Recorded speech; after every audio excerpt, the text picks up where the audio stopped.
الرحمن الرحيم. خطبته صلى الله عليه وسلم في التعليم من سيء الأخلاق، وأخرج الحاكم وصححه على شرط مسلم، واللفظ له أبو داود مختصرا. عبد الله بن عمر رضي الله عنهما قال: خطبنا رسول الله صلى الله عليه وسلم فقال: إياكم والظلم فإن الظلم ظلمات يوم القيامة، وإياكم والفحش والتفحش، وإياكم والشح، فإنما هلك من كان قبلكم بالشح، أمرهم بالقطيعة فقطعوا، وأمرهم بالبخل فبخلوا، وأمرهم بالفجور ففجروا. فقام رجل فقال: يا رسول الله، أي الإسلام أفضل؟ قال: أن يسلم المسلمون من لسانك ويدك. فقال ذلك الرجل أو غيره: يا رسول الله، أي الهجرة أفضل؟ قال: أن تعبر ما كره ربك. فالهجرة هجرتان: هجرة الحاضر وهجرة البادي. فهجرة البادي أن يجيب إذا دعي ويطيع إذا أمر، وهجرة الحاضر أعظمها بلية وأفضلها أجرا. كذا في الترغيب. وأخرجه الطبراني عن الماس بن زياد مختصرا كما في الترغيب، وزاد في أوله: وإياكم والخيانة فإنها بئست البطانة. میرے محترم بزرگوں، دوستوں، دین کا کوئی بھی شعبہ ہو، دعوت کا شعبہ، تعلیم کا شعبہ، افقہ کا شعبہ، قضاء کا شعبہ، حکومت کا شعبہ، عدالت کا شعبہ، ان سارے شعبوں کی حیات صرف ان لوگوں سے ہے جو اپنے آپ کو ان شعبوں کے تقاضوں کے پوری طرح حوالے کرتے ہیں۔ اس لیے کہ جب تک ایک اچھا مضبوط عملہ ہجرت باقا پر نہیں آئے گا، اس وقت تک میں کہتا ہوں کہ دین کے تقاضے پورا ہونا تو بہت دور کی بات ہے، دین کے تقاضے ضائع ہوں گے اگر ایک عملہ وہ ہجرت باقا پر نہ آئے۔ اگر ایک عملہ ہجرت باقا پر نہ آیا تو ہر شعبے کے تقاضے ضائع ہوں گے، ہر شعبے کے تقاضے، چاہے تعلیم کا شعبہ ہو، چاہے دعوت کا شعبہ ہو، ہر شعبہ، دین کا ہر شعبہ متاثر ہوگا اگر ہجرت باقا پر کوئی عملہ مستمر ہے۔ اس لیے کہ دین کے آنے والے تقاضے فوراً وہی عملہ پورا کر سکتا ہے جو عملہ ہجرت باقا پر ہو۔ لوگ یہ سمجھتے ہیں جب آپ بلائیں گے ہم آ جائیں گے، ہم ہر وقت آپ کی آواز کرانے کو تیار ہیں، اور لوگ اس کو ہجرت اعلیٰ ہجرت سمجھتے ہیں، اس کو اعلیٰ قربانی سمجھتے ہیں، حالانکہ نہ یہ اعلیٰ ہجرت ہے حدیث میں، نہ یہ اعلیٰ قربانی ہے، نہ اس پر اعلیٰ اجر ہے، نہ یہ اعلیٰ قربانی ہے، نہ یہ اعلیٰ ہجرت ہے، نہ اس پر اعلیٰ اجر ہے۔ اعلیٰ قربانی، اعلیٰ ہجرت اور زیادہ اجر وہ تو اس عملے پر ہے جو ہجرت باقا پر آ جائے۔ جب حضرت نے اسقا کو بیعت کیا، اور بلکہ بیعت کرنے سے پہلے آپ نے یہ شرط لگا دی ایک نئے آدمی پر جو ابھی اسلام میں داخل ہوا ہے، نیا آدمی ابھی اسلام میں داخل ہوا ہے، ابھی کفر سے نکل کر اسلام میں پہلا قدم رکھا ہے، آپ کی ان سے پہلی ملاقات ہے، اور آپ نے پہلی ملاقات میں یہ سوال کیا، یہ بیعت ہونے کے لیے آئے آپ سے، تو آپ نے بیعت کرنے سے ہاتھ روک دیا۔ ایک نیا آدمی، آپ تو کہتے ہیں کہ بھائی قربانی کے بعد کسی پرانے سے کی جائے، اور آپ صلی اللہ علیہ وسلم نے واصل ابن اسقا سے بیعت کرنے سے ہاتھ روک لیا۔ آج کے اندر کیا بات ہے؟ میں تو بیعت کرنے کے لیے آیا ہوں آپ سے، اور میں تو اسلام قبول کرنے کے لیے آیا ہوں، آپ بیعت کو نہیں کرتے۔ فرمایا: واصلہ، ہماری ایک شرط ہے، اگر وہ تمہیں منظور ہے تو بیعت کریں،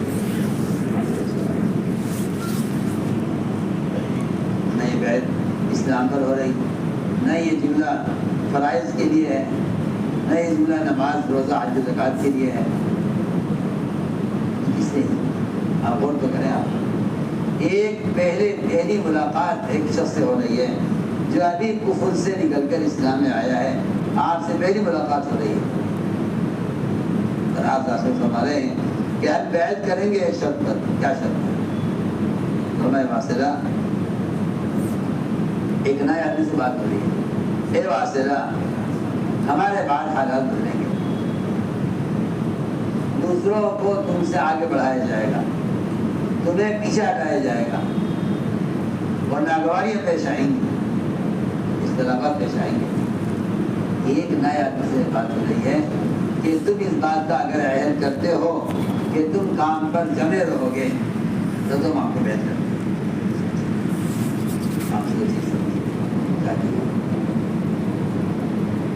یہ بات کسی پرانے سے یا بہت قربانی دینے والے یا بہت تبلیغ میں گرنے والے سے نہیں ہو رہی ہے. یہ بات اس سے ہو رہی ہے جس کی آپ سے پہلی ملاقات ہوئی ہے اور ابھی وہ کفر سے نکل کر اسلام میں داخل ہو رہا ہے. اللہ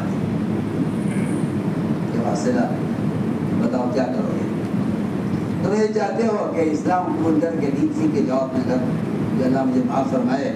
آج اس کی زمانے کے بعد لوگوں کی ذہنیت ہے یہ کہ تبلیغ میں رکھو، دین سیکھو، پھر جاؤ اپنا دین بچوں کو پالو، دین پر چلو، شریعت کے احکام کی پابندی کرو، اپنا کاروبار کرو، اپنے حلال کماؤ، بھی بچوں کو پالو، دین پر چلو، جہاں بھی ہو کافی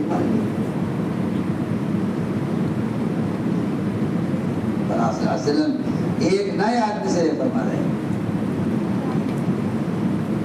آپ نے یہ نہیں فرمایا ان سے کہ دیکھو تمہاری نماز میں رکاوٹ پیش آئے گی، تم نماز پڑھتے رہنا، تمہارے زکوٰۃ دینے میں مال رکاوٹ بنے گا، مال کی محبت، مگر تم زکوٰۃ دیتے رہنا. اور دیکھو بھوک پیاس لگے گی مگر روزہ مت چھوڑنا. کہیں نہیں. آپ پڑھی ہوئی ہے اس روایت میں یہ ہے کہ میرے بعد حالات پیش آئیں گے، اختلافات ہوں گے، دوسروں کو تم پر آگے بڑھایا جائے گا، تم سے تمہیں پیچھے کیا جائے گا، مگر تم اس بات کا عہد کرتے ہو کہ تنگی میں فراخی میں دین چاہے یا نہ چاہے ہر حال میں کام کرو گے. آج کے رسول میں عہد کرتا ہوں من شدر مکران عسرن یسرن. غیر بڑھیا یہ عہد اسی لیے ایک نیا آدمی سے میں تو سمجھتا ہوں شاید یہاں قرآنوں سے بھی وہ عہد نہیں دیا جاتا جو آپ صلی اللہ علیہ وسلم ایک نیا آدمی سے ہے.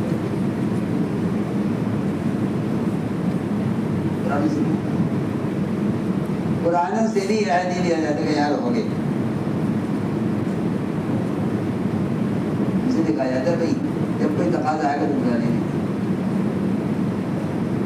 تقاضا آئے گا تو بلا لیں گے. ایک تو میں بعض مرتبہ حیران ہوتا ہوں قرآن کو جامع کو دیکھ کے کہ یوں کہہ کے چلے جاتے ہیں کوئی تقاضا ہوتا ہے بتانا ہم ہر وقت تیار ہیں. جب تم ماحول میں نہیں ہو تو تمہاری تیاری سے ہمیں کیا فائدہ ہے؟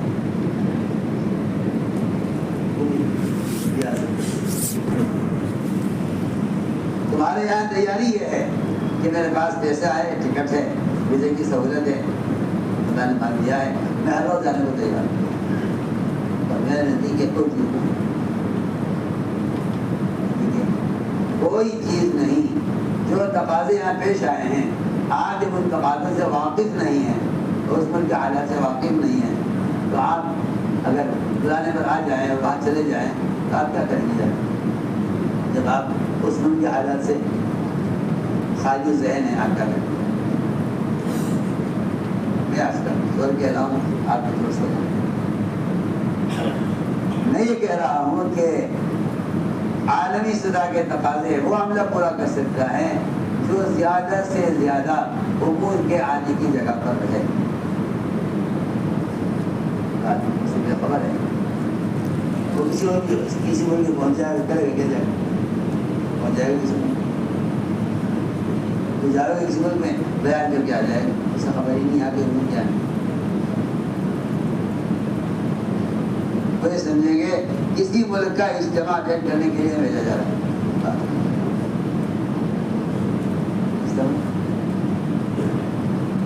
اجتماع اٹینڈ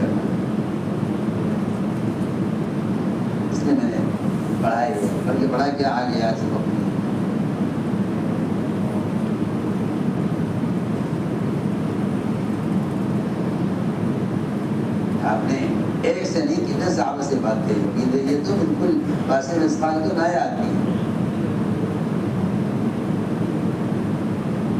تو میں نے عرض کیا کہ ایک ایسا عملہ مستقل وہ ہر وقت حاضر رہے. اس لیے جو عملہ مجتمع رہے گا مرکزی مقام پر اس کی ابتلا بھی زیادہ ہے, اس کا امتحان بھی زیادہ ہے, اس کی قربانی بھی زیادہ ہے, اس کا اجر بھی زیادہ ہے, اس کی ہجرت بھی افضل ہے, جو تقاضے کے لیے ہر وقت تیار رہتے ہیں اپنے صوبوں میں اور یہ کہیں گے جب آپ بلائیں گے ہم آ جائیں گے. حالانکہ بلاتے آ جائیں گے لیکن ان کا درجہ بھی وہ نہیں ہے جو درجہ مرکزی مقام پر رہنے والا ہے.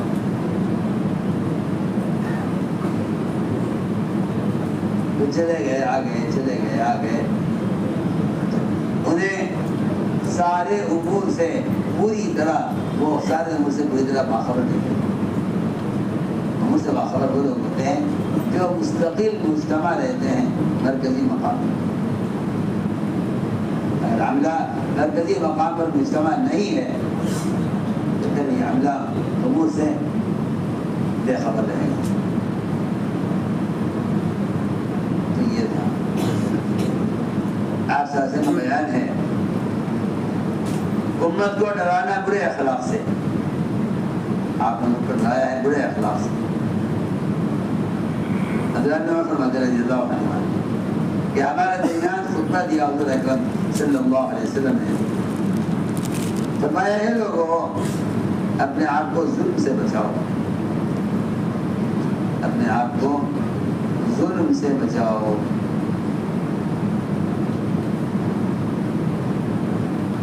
اپنے آپ کو ظلم سے بچاؤ. اس لیے کہ ظلم یہ قیامت کے دن سب سے زیادہ تاریکیوں کا سبب ہے. دنیا میں ظالم ہوگا تو آخرت میں سب سے زیادہ ظلمتوں اور تاریکیوں میں ہوگا. فرمایا کہ اپنے آپ کو بدکاری سے اور برے کاموں سے اپنے آپ کو بچاؤ. اس سے بھی بچاؤ کہ اچانک ہم سے کوئی برا کام ہو جائے یا بتکلف برے کاموں میں پڑنے سے اپنے آپ کو بچاؤ. فرمایا کہ اپنے آپ کو بخل سے بچاؤ. آپ کو بخل سے بچاؤ. یہ تم سے پہلے کے لوگ جو ہلاک ہوئے ہیں وہ بخل کی وجہ سے ہلاک ہوئے ہیں.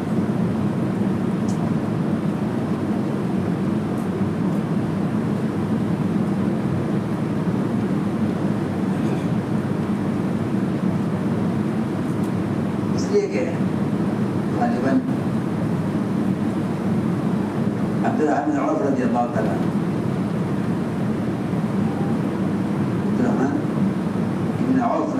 تعالیٰ عنہ بڑے مالدار صاحب, بہت مالدار, بہت سخت. پورے طواف کے 7 چکروں میں ایک ہی دعا مانگتے رہے, اللہم قنی شح نفسی, اللہم قنی شح نفسی, اللہم قنی شح نفسی. 7 چکر طواف کے کیے انہوں نے. ایک صاحب ان کے پیچھے لگے ہوئے تھے کہ دیکھتے ہیں طواف میں کیا دعا مانگتے ہیں. امین کی دعا میں آپ ان کہیں گے عبدالرحمن عوف کے پیچھے پیچھے طواف میں چلتے رہے.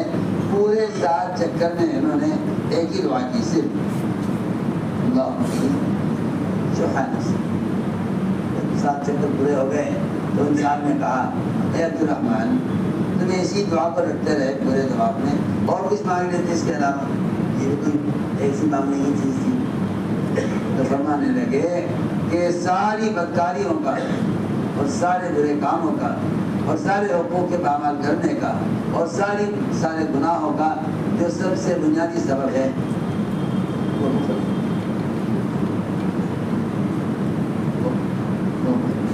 اگر ایک آدمی اب نفس کے بخل سے بچ گیا تو سارے گناہوں سے بچ گیا. تو یہ دعا مانگ رہے تھے طواف کے 7 چکروں میں, اللہم قنی شح نفسی, اے اللہ میں نفس کے بخل سے میری حفاظت کرنا. فرمایا تم سے پہلے کے جو ہلاک ہوئے ہیں وہ ہلاک ہوئے ہیں بخل کی وجہ سے, کیونکہ بخل نے ان کو قطع رحمی کا حکم دیا, انہوں نے قطع رحمی کی ہے, اور بخل نے ان کو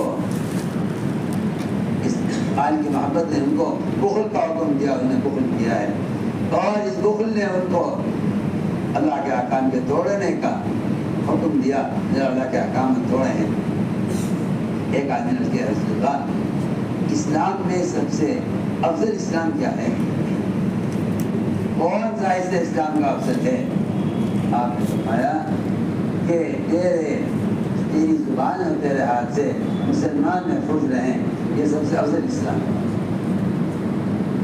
اس آدمی نے کہا کہ دوسرے نے کہا یا رسول اللہ یہ تو بتائیے کہ ہجرت کون سی افضل ہے؟ آپ نے فرمایا کہ ہجرت افضل یہ ہے کہ جو چیز تیرے رب کو ناپسند ہے تو اس کو ہمیشہ کے لیے چھوڑ دے۔ تیرے رب کو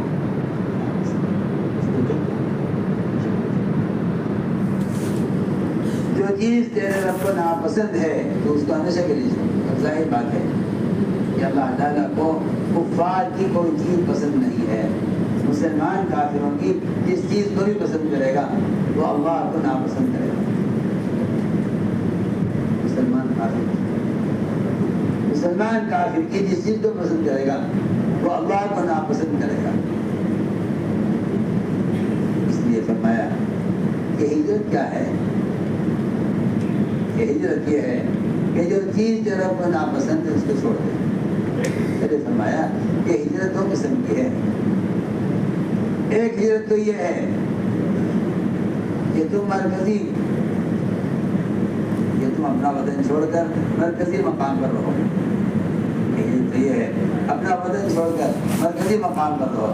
ایک ہجرت یہ ہے کہ تم اسلام کو قبول کر کے اپنے گاؤں چلے جاؤ، دین سیکھو، نماز پڑھو، روزہ رکھو، حج کرو، زکات دو، سارے احکام شریعت کے پورے کرو، یہ بچوں کو پالو، حلال کماؤ، زندگی گزارو اپنے دین پر۔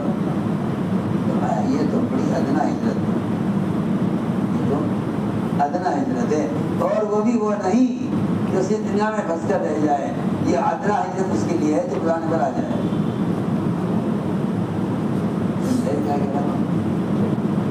ادنا ہجرت اس کی ہے جو بلانے پر فوراً آ جائے، جو بلانے پر فوراً آ جائے اس کے لیے ادنا ہجرت ہے۔ اعلیٰ ہجرت اس کی ہے کہ جو اپنا وطن چھوڑ کر اور اپنا علاقہ، اپنا ماحول چھوڑ کر مرکزی مقام پر پڑا رہے۔ فرمایا کہ جذباتی ہے کہ جب تمہیں بلایا جائے آ جاؤ، اور جب تمہیں حکم دیا جائے امیر کی طرف سے رسول کو پورا کر دو۔ یہ تمہاری ہجرت، یہ ادنا ہجرت ہے، ہجرت باطی ہے۔ اور ہجرت الحاضر اور ہجرت باطی یہ ہے جس کی آزمائش بھی بہت بڑی ہے۔ اعظم معاملیت ہے، اس کی آزمائش بہت بڑی ہے، یہ ابتلا بہت بڑی ہے کہ آپ مرکزی مقام پر رہے ہیں، اور اس کا اجر بھی زیادہ ہے، اور یہ ہجرت بھی افضل ہجرت ہے۔ آپ نے یہ ان کو بتائی، اور اس روایت میں جس واسطے میں اسما کا ذکر ہے اس میں بھی آپ نے ایک نئے آدمی کو بتا دیا کہ افضل ہجرت کیا ہے اور ادنا ہجرت کیا ہے۔ اللهم صل على سيدنا مولانا محمد وعلى آل سيدنا مولانا محمد كما صليت على إبراهيم وعلى آل إبراهيم إنك حميد مجيد.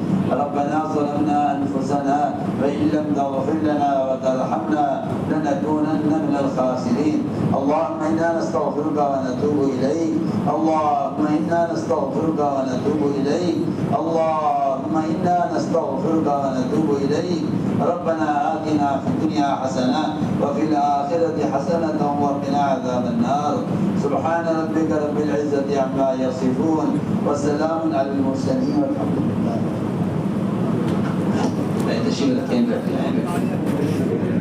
سبھی حضرات ایک ضروری بات سنیں، وہ ضروری بات یہ ہے اپنے ایمان کی، اپنے سامان کی حفاظت فرمائیں۔ ایمان بنے گا ایمان کی دعوت